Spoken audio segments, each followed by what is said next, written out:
Hello and welcome to the second session of One-on-One with Ayanthi Philip.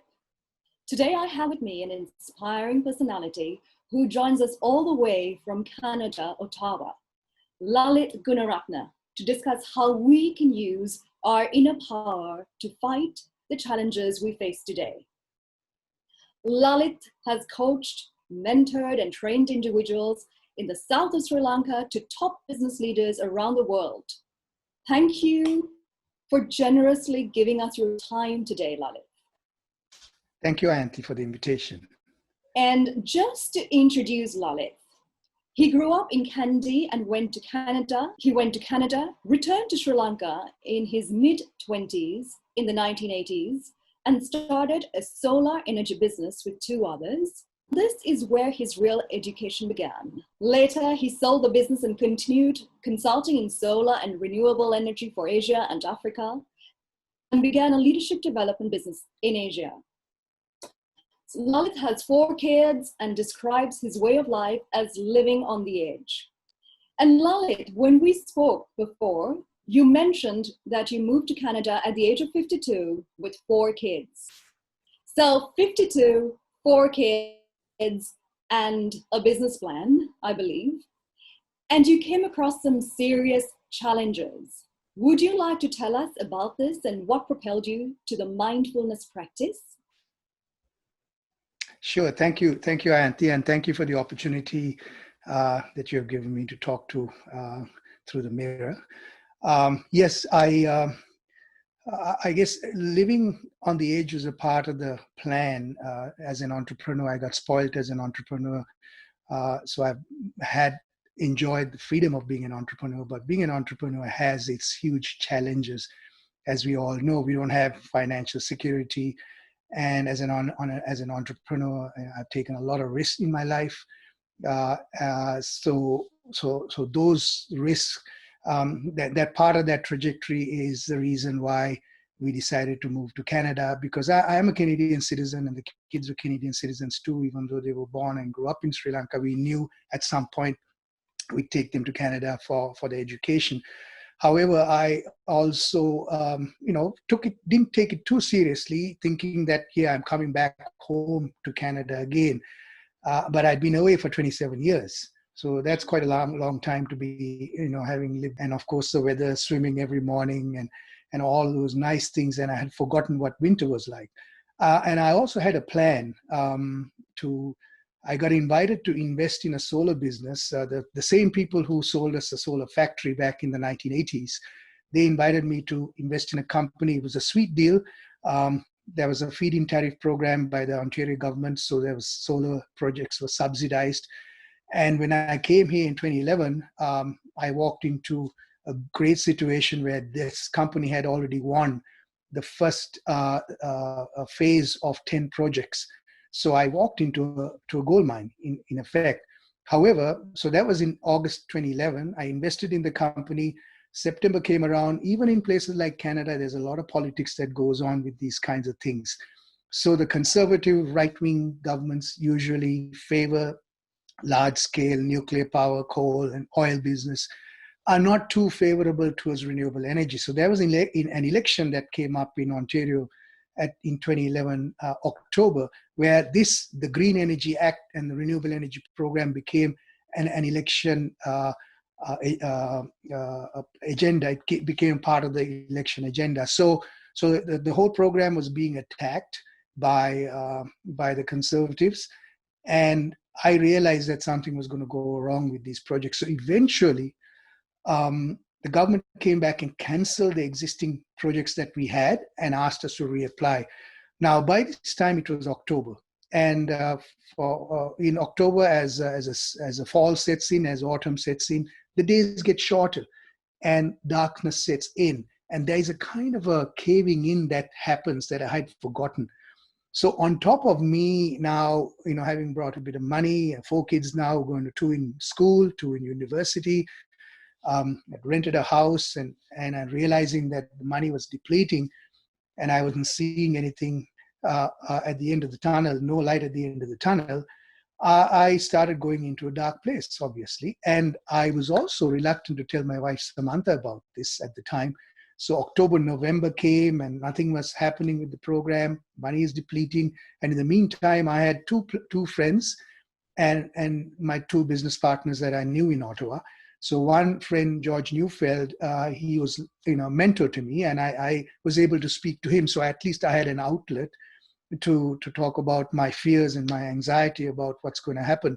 And what I was afraid was, I will run out of money and hit a wall. How am I going to pay the rent? How am I going to pay school fees to the kids? So all those fears just started coming in. So what I want to do is to just break down those fears, those emotions that arise in us when things like this happen. So the first emotion is anxiety. It starts to set in when you realize, something is going wrong. And I would even go back further, and I'd say concern. Concern is the first thing. So you're thinking, okay, something might go wrong here, and then when you see that no solution is coming up, anxiety sets in. And when anxiety becomes acute, then fear sets in. Then when fear sets in, then despair sets in. And if you move from fear to despair, then you're in a bit of a spiral. You're going to go down, and if you don't address it, you can go into a depression. So in depression, that's it. Everything shuts down. Your whole body and mind, your physical system shuts down because you're now under total threat, and everything caves in. You have tunnel vision. Physically, you don't have any energy. You don't feel like eating because your digestive system shuts down when you're at that stage because it's extreme stress. And then you really need some external help. So what saved me was I've had a mindfulness meditation practice since I was a kid. I was exposed to it in my Buddhist home. I lived next to a temple. There was a monk that became my friend. So I used to spend time, and my father was a meditator too. So I got influenced by meditation, and we had a bunch of friends in Mavilmada that we used to get together and go for a run around the railway tracks, and then come back and we'd get into the temple and we'd meditate early morning. So this was around 6 a.m. So that habit started when I was about 13. And I was fascinated by the ability for me to control my breath. And ever since then, I've had my breath as my friend. And there were periods where I meditated on a regular basis, daily. And there were periods in my 30s and 40s when life got really hectic. Meditation didn't happen as regularly as I would have liked, but it was always there. The breath was always there. But what I kept going as a practice was my physical exercise. So physical exercise, as you know, also dissipates a lot of stress in us. And my push-ups, my sit-ups, and then I would run once, 2-3 times a week. I'd swim. All of those have helped me to stay grounded as things go wrong around me. So one of the other things that I've learned since I was a kid that also helped me was the notion that the truth that I was taught was that everything is impermanent and uncertain. And that enabled me to really understand that I have no control over anything that's happening around me. I have no control over nature. I have no control over other people. All I have is some control over how I would respond to situations. So I applied those principles as things were caving in on me. And as I was going into a place of fear, anxiety and fear, I kept on running. I kept on exercising, kept on meditating. I kept on speaking to at least George to have a conversation with him and finding different ways of dealing with this situation. Because what happens is, if you put your hands out like this, and I just invite people to put your hands out like this, and if you're relaxed, if you jiggle your fingers, your peripheral vision, you should be able to see your fingers jiggling. That's when you're completely relaxed. But when you get stressed out, angry, fearful, what happens is you lose your options, and this caves in and this closes in. And what I was constantly doing every morning was just pushing this out by my exercise and meditation to become more creative, to look at more options, to not go into that desperate place of fear and to be victimized by it. So this is what I did really to mitigate that. And I was able to do a few things to be creative because I realized that I had a lot more skills that I could apply. I have the ability to talk to people. I have my health. So I was able to then go out there and look for other opportunities. And that's how I kind of got my life back together slowly. But it was a slow process. I had to have a lot of patience with myself as I got over this. If you could please demonstrate how we can apply mindfulness on a daily basis, that would be all right. Great. So the first thing I would invite people to do is, and I do this on a regular basis, whenever I sit down in front of my computer, on the driver's seat, at a meeting, I just pull my body up by taking a deep breath in. And what I'm doing is I'm strengthening my back. I'm making it strong. I'm making it tough. So I'm taking a tough stand. So take that deep breath in, right? And then your back is straight, your spine is straight, your back is feeling strong. And then as you're breathing out, just let go and soften your chest area. So let's do that again.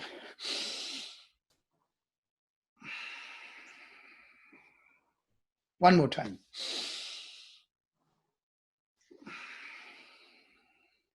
So what I'm doing is I'm going to the basic, the foundational resource that I have, the power I have, the breath that most of us ignore.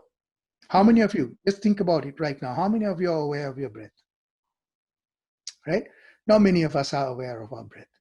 So here is our primary tool. This is what we have as a resource whenever we have to do something. So what you did there was to become aware of yourself, become aware of your body, you strengthen your body, you lifted it up, and you focused on your breath, and you stopped your thought process. You stopped any other thoughts that are driven by our emotions from happening. And for that moment, you just softened your chest and opened up your heart. So the metaphor there is strengthening your back is a yang energy, it's the way of getting into that tough place. And softening ourselves up is the yin energy, which is to open our heart. Because in life, we cannot just be tough. Sure. We have to also be able to be vulnerable, to be humble, to open our hearts up to people, to love, to give. All those things come from an open heart. But at the same time, having that toughness also balances us, because what happens is often because of other people's emotions, we can get dragged into situations, and other people may drive us into situations, their emotions, their angers, their fears, they might try to make us angry. So this is a way of finding that balance. So that's the first thing that I invite people to do. So the next thing is the whole practice is about understanding our mind. How many of us even think about our mind? We take our mind for granted, right? How many of us even understand where the mind is? Is it a thing? What is it? What is our mind? Right? Is it in our brain? Is it in our heart? Is it in our body? Where is the mind located? Right? So when we reflect on that, we realize that the mind is really a process. It's something that drives us. It's something that takes us in a positive direction or a negative direction, depending on what's coming at us. So it may be something that, our five senses are the window to the world, right? So we see, we hear, we feel, we taste, we smell, and those five senses essentially drive our emotions. And we have only a few emotions that drive us when we think about it, right? Anxiety, fear, worry, anger. So we can count on our hands the number of emotions that drive us on a day-to-day basis. But it takes us to dark places when we allow it to get a hold of us. So what the mindfulness practice is about is, like, say I'm on a horse. I'm riding around on a horse right now, and a horse is moving around, and a bunch of dogs come and upset the horse. And the horse gets, spooked and then jumps up and takes off on its own, and I have no control. So my mind is like that horse. It goes all over the place based on whatever that we see and hear. And if I don't tame it, if I don't take control of my mind, like I bring that horse in and say, whoa, otherwise this horse is going to kill me, drop me off the horse. And that's the way I then take some control of my mind. So the mindfulness process is about taming my mind, gaining control of my mind, realizing that I have a lot of power when I have control over my mind, not to react to situations that other people throw at us, that we react through our five senses, but to respond strategically. So in my life, whatever I have done is right throughout my life is to have a strategy to respond rather than react. Because when I react, I lose control. I'm in the emotion of anger, fear, and then I respond accordingly. But it's not to say that I don't need to respond in a harsh way if I need to, but I do that as a strategy. If I want to shout at somebody, it's a strategy. I'm grounded, and I do that to get somebody to take notice. So the practice itself. So I want you now to think about to bring your mind to a place to realize how a mind can go all over the place. So let's stop our thought process right now. Take a deep breath once again and settle on into our seats, and just let's close our eyes. Now imagine your mind now. Now you know where you're seated in your home or your office or wherever you are right now. Take your mind away to a place that you went on a trip a couple of months ago before the lockdown happened. Perhaps the mountains, perhaps the ocean, completely outside, perhaps in the middle of the city. So take your mind there right now. And now, keeping your eyes closed, let's bring our visual sense out and take a look around as to what you see through your visual sense on that trip, wherever you were. Now let's open up our hearing sense. Start hearing, start listening to the sounds that are out there as you see what you see visually in the place where you are.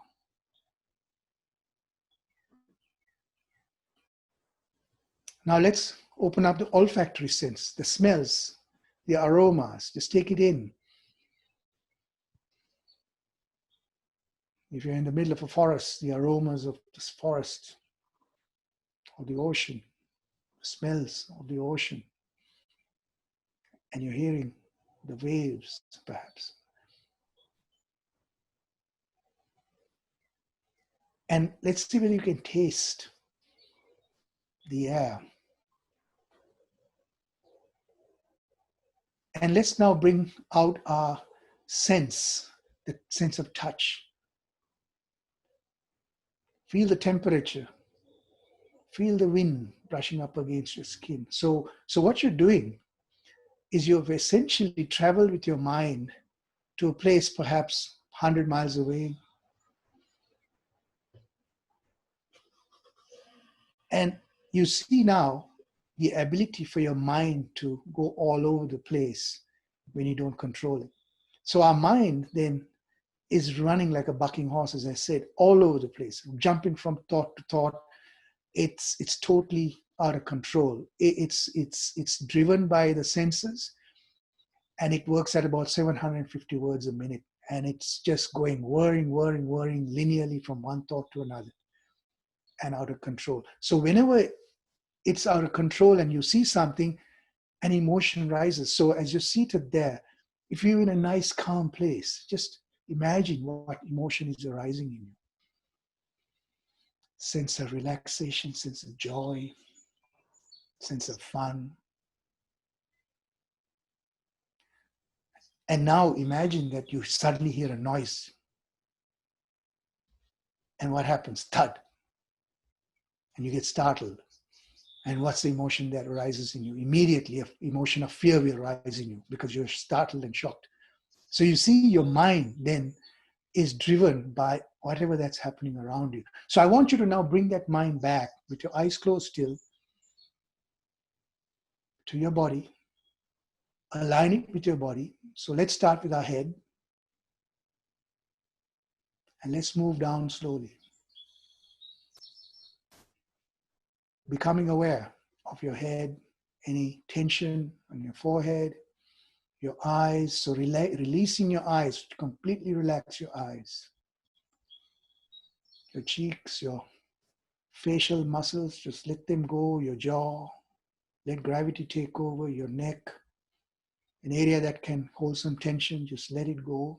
Your shoulders, and you're seated there.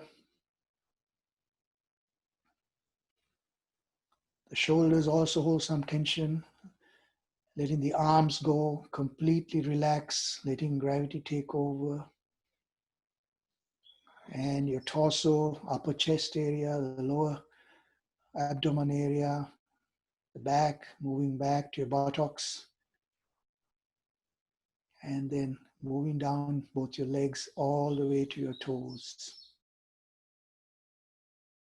And you've now aligned your mind with your body. Often our mind is away from our body.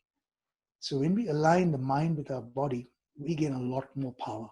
We gain a lot more emotion, understanding of what's going on in our mind and body. Because a lot of our emotion also is represented through our body. Now, according to ancient Chinese medicine too, for instance, worry is in the lungs. Fear and anxiety and anger are a combination of the stomach area, the liver, the kidney, the spleen. All of that gets impacted when these emotions arise in us. And in these emotions become acute. Like in the time we are facing right now, COVID, this is unprecedented for many of us, the time of COVID, because it's like a slow burn. We have no idea what's going to happen. But at the same time, we know, for us who's in Sri Lanka, who's lived through the insurgencies, lived through the wars, seen the tsunami, we have endured all that. We have been resilient. So we have the power within us. So what I am now proposing to you is to even gain more power by becoming more deliberate. So I want you now to focus on your breath. As you're aware of your body, just become aware of your breath, your life force. How are you breathing? What part of your body is expanding as you're breathing in and breathing out? So you're just bringing total awareness, some control to your body and your mind, aligning the body and mind. And now I invite you to just focus on the breath and travel with the breath through your nostril to your head and let it dissipate out into your head. The in-breath as your body expands with the in-breath. And the out-breath, it gathers at the back of your nose and follow the breath out of your nostril. Let's do that for a few moments. Let's see whether you can do that. As your body expands with the in-breath, body contracts with the out-breath, and just relax into this breath and find that relaxation, find that calm as you focus on your breath. You're shutting out any external thoughts. You're going to be totally focused now.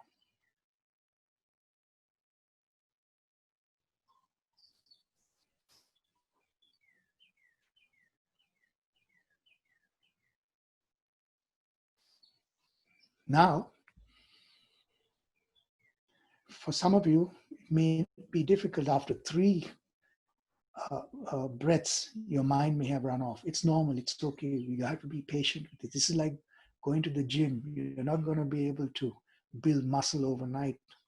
You're building the mind muscle right now. It takes time, it takes patience, it takes effort, it takes a consistent practice. So if your breath, if your awareness of your breath went away to a thought, be very patient, let that thought go and refocus on the breath.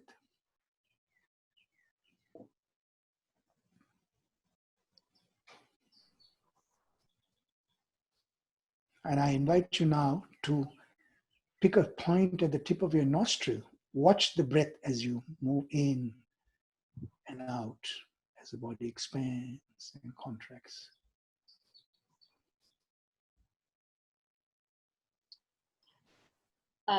Sorry, Lalith, Yes. I have to interrupt you there.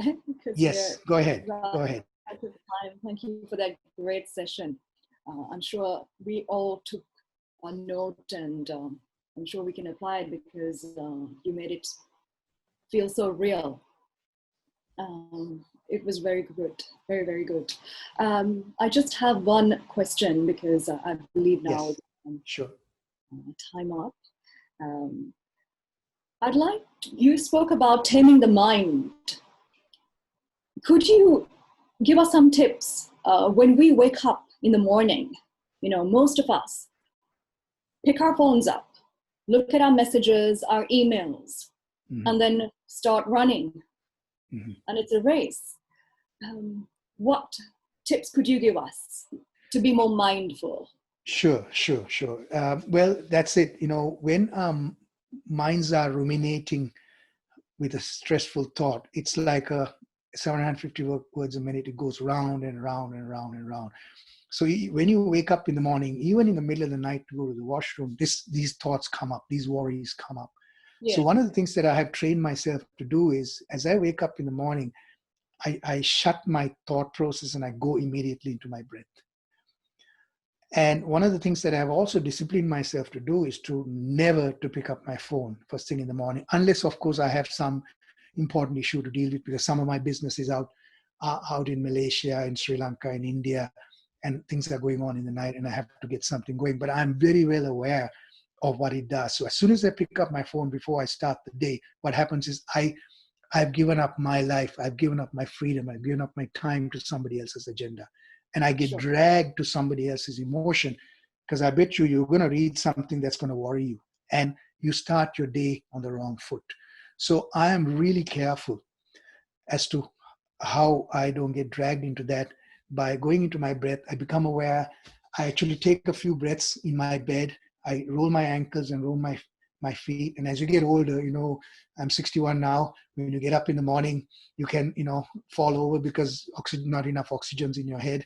So I do these breaths. I twist my ankles, take a deep breath. I sit on my bed. I do that, strengthen my back and soften my chest. And I get up and I walk to the washroom. And when I look at myself in the mirror, I also greet myself and I say, hey, it's going to be a great day, because you're setting the positive intention for the day. And one of the other things that I do is I give gratitude for, first of all, waking up and give gratitude for the good life I have, all the good things I have. Amidst all the troubles that I have, I can pick a couple of things that I can be grateful for.